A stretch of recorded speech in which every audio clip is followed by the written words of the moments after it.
Magandang umaga! Kumusta po? Narito po ulit ang update natin para sa lagay ng ating panahon.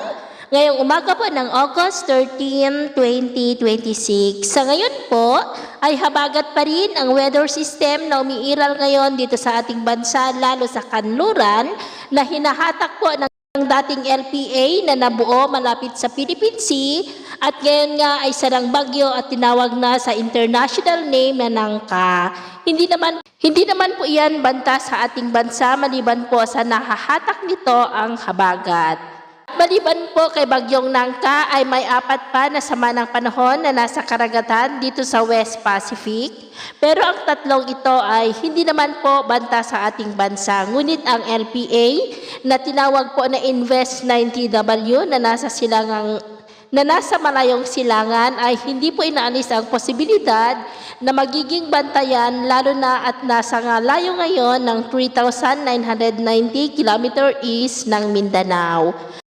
At kung titingnan po natin dito sa wind map forecast, nakikita rito na unti-unti yan nalalakas habang kumikilos pa kanluran at hindi po inaalis ang posibilidad na maging bagyo yan at kung makapasok sa ating area of responsibility ay tatawagin po sa local name na Bagyong Neneng.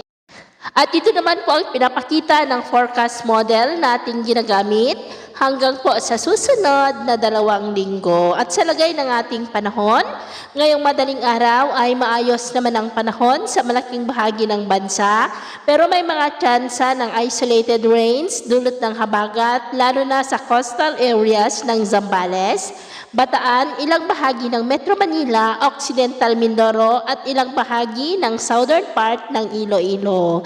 At mamaya po ay sisikat ang araw sa malaking bahagi ng bansa, mainit at malinsangan ang panahon, pero dahil sa habagat ay may mga isolated rains sa coastal areas ng Pangasinan, Zambales, Bataan at maging po sa ilang bahagi ng Bulacan, Occidental Mindoro, Antique at southern part ng Iloilo.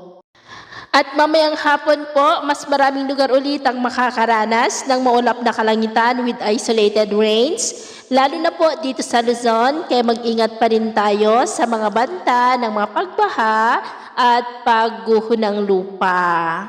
At sa atin naman pong mga baybayin, dahil pa rin sa habagat, ay iwasan na muna natin ang papalaot sa mga baybayin po ng extreme northern Luzon at kanlurang baybayin ng Luzon dahil ang mga alon ay posibleng aabot hanggang sa 2 to 3.5 meters height hanggat maaari. Ay iwasan na po muna natin ang papalaot dyan sa mga may kulay pula para mas makaiwas sa mga sakunang pangkaragatan. So yun po ang latest update natin sa araw na ito. At ako po muli si Gems na nagsasabing sa kahit na ng pagsubok po na darating sa ating buhay, wag po tayong mawawalan ng pag-asa. Thank you and God bless!